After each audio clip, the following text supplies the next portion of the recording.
Vytalize Health, what problem does it solve? So broadly speaking, the problem we're fixing is that the way healthcare is delivered today rewards sick care, meaning doctors and hospitals are rewarded for treating sick patients. The new healthcare model that started under the Obama administration, and actually one of the very few things that the Trump administration continued and doubled down on, the new healthcare model rewards healthy patients, right? So keeping patients healthy is what's being rewarded versus getting rewarded for treating sick patients. What this system is trying to do is reward people for improving outcomes and lowering total costs without giving too much guidance on how to do it. It's very broad in the sense that Medicare is essentially rewarding people who are able to lower costs and improve health outcomes, and giving you sort of a lot of space to come in and be innovative and creative in how you make that work.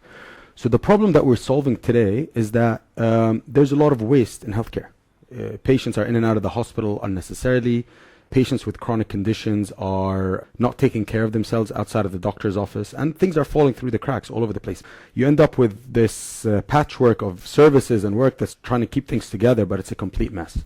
So what Vytalize does is essentially a revamping of the entire sort of healthcare delivery system for the senior patients, right? It starts with data. It starts with taking a look at all of the data that exists for these Medicare patients, looking at what conditions they have, what's their socioeconomic situation, what does their lab work look like, everything we can find out about these patients, and what are the areas that we can help lower costs and improve outcomes, and how can we deliver a better patient experience for that population. It is sort of a reimagining of what it means to really be in healthcare and provide healthcare. The old model is hospitals and doctors and people in and out. So basically, to paint a picture and talk some dollars to explain kind of how the money works here, right? The average Medicare patient costs Medicare around $11,000 a year. That includes hospitals, doctor visits, lab work, equipment, what have you. Out of that $11,000, only 5% in the US is spent on primary care. Primary care is like your GP, you know, your sort of preventive step. Usually the way it works is you go to the primary care doctor and then you get referred out. And general, you know. In other sort of advanced economies or well-run healthcare systems, primary care makes up around 15% of total spend versus 5% in the US. It's been proven, and it makes sense, that more preventive work results in lower total cost. So what's happening in the US is this shift to expand primary care, to do more preventive work, more stuff up front, so that you can avoid complications later.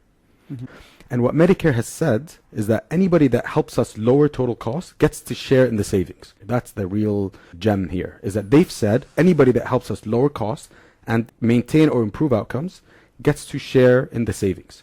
And so that sparked a whole revolution of technology, of innovators kind of competing and jumping on this opportunity to add value, lower costs, and capture these savings that are being offered. Okay, so the incentive here is the payer, the government, is saying, we're going to split the difference here. Let's save us some money and do it the way you want to do it. Use your expertise, your innovation, and let's do this. So the way it works mechanically, right? We sign up the doctors. Medicare knows which patients belong to these doctors, right? So they share all of the data they have on these patients with us and the doctors. It's data that nobody's ever seen before, nobody else has access to. Nobody's ever looked at this stuff to say, are we spending healthcare dollars the right way? Can we do better? By the patient, by the taxpayer, right? Ultimately.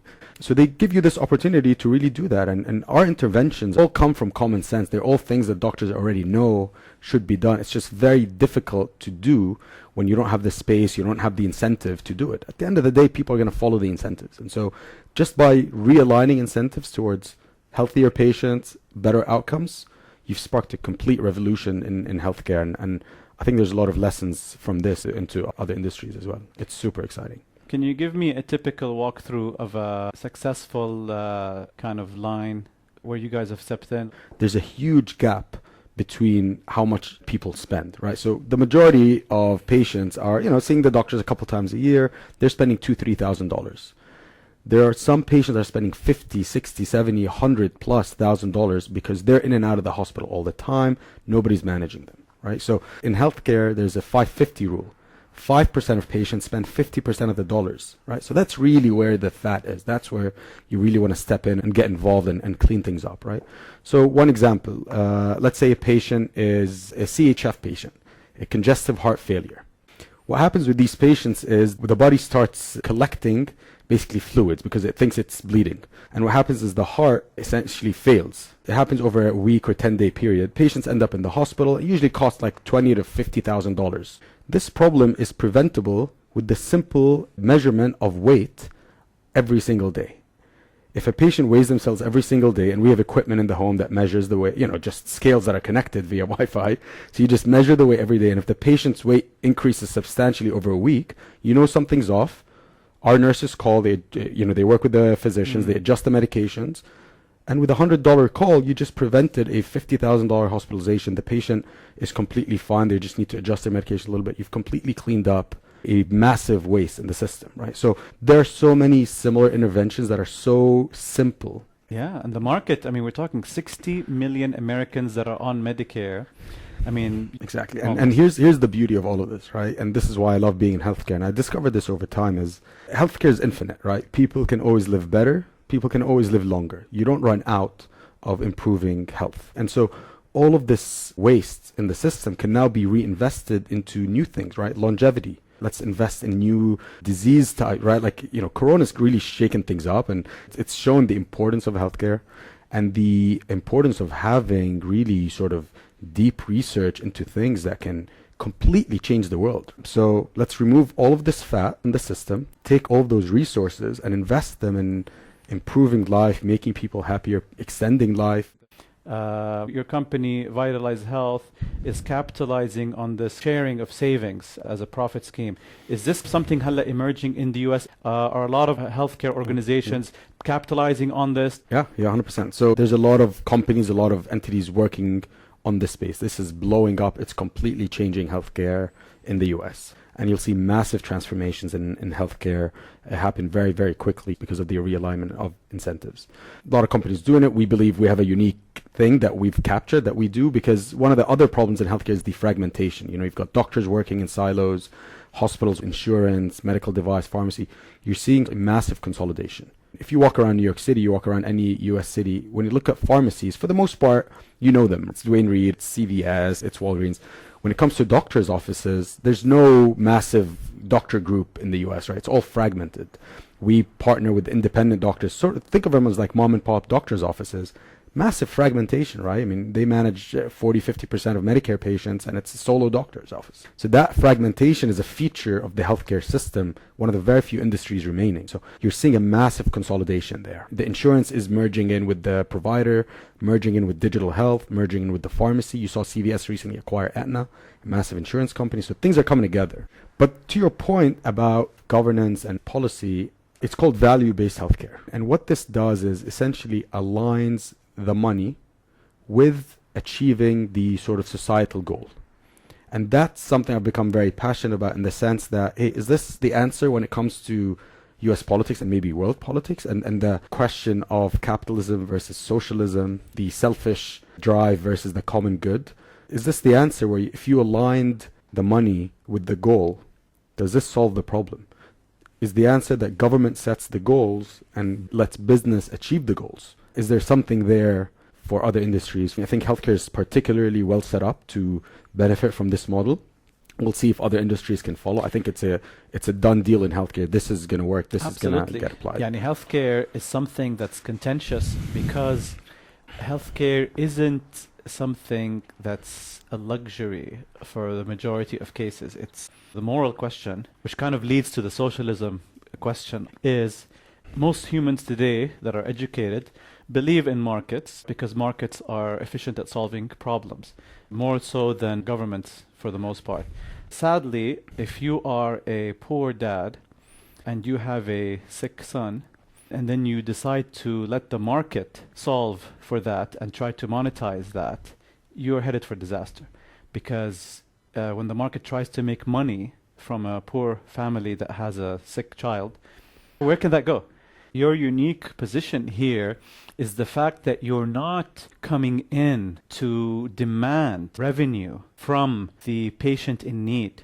You're coming in to assist the social provider in the community with a better solution. I'm really excited about that. And the physicians are a big part of your business model. They're the ones that direct all the patients where to go. Like the physician that first sees a patient Exactly. is the director of traffic, almost like Exactly. the conductor. 100%. How do you guys deal with physicians? Like what's your relationship as a company with those doctors? So we partner with the primary care doctors. We empower them with data, with technology, with incentives, with clinical support. We provide clinical staff to help them be more involved in their patients' care. Because basically, if you control primary care, if you manage primary care well, you're managing 90% of healthcare spending that happens downstream of primary care. So we partner with these doctors and we help them take more control of their patients' care so that the patients don't end up in the hospital. So we do it in a few ways, right? It's the preventive things that we talked about. It's also, if you're going to refer a patient out to a cardiologist, let's look at the data. Let's find out who are the good cardiologists with better outcomes. Don't send them to your golf buddy. Send the patient to where you would send your family. And all of a sudden now, the primary care physician is financially incentivized to send the patient to where they will have better outcomes and lower cost. Versus before, they had no incentive to worry about that. They're going to send them to their friends. That's the core change here. Okay. One of my favorite interventions, right, is a technology that existed in 1920. A 15-minute phone call between our team and the primary care physician per week. We have a 15-minute call to say, here are the patients, here are the sickest patients, here's what we recommend for this week, for this patient, for that week. And it's literally something that has existed for 100 years, and no insurance company is having a weekly call with the primary care physician to coordinate. But how simple and beautiful is that? We pay them for their time, right? We pay them a lot for their time, so they feel appreciated, the doctors.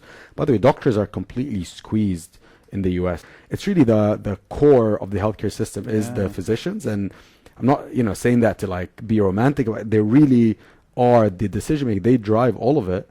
And they've become sort of like a second afterthought, right? Like, what about the primary care? So now primary care doctors are really being elevated in the US, and we're part of that, and we feel really kind of excited about that. Every doctor we sign up, we get, 200 to 400 Medicare patients on average. So, the cost of signing up a doctor gets distributed over all these patients, and it's much more efficient. So all of our capital goes towards improving outcomes, technology, investing in people versus marketing. So and the pitch to a doctor to switch over, is it like, does he have to give up something that he used to do in the past? The pitch to the doctors is, we're going to help you. First of all, every meeting with a doctor starts with 30 to 45 minutes of them complaining about Medicare. And I love it. We just sit in, we listen to all the complaints. They want us to do this quality reporting, they want us to do all this stuff, and then we listen, absorb it, just hearing them out. But really the pitch to the doctors is, we're going to help you be more involved with your patients, provide better outcomes. You're going to work less, make more money. So work smarter, not harder, make more money, and improve your patients' outcomes. And the promise of more money is long-term, short-term now? Short-term, immediate. By working with us, they start making money month one, and they're making money by doing things that Medicare really wants. And we enable all of that, and then, we get rewarded for the cost savings that we achieve out of this model. So It's awesome, and good luck with your venture. I've big faith in you and this concept and in your leadership. Awesome, buddy. Thank you, man. Thank you so much. This episode of Howdy Arabia is sponsored by Mlabbas.com, your print-on-demand apparel and accessories provider.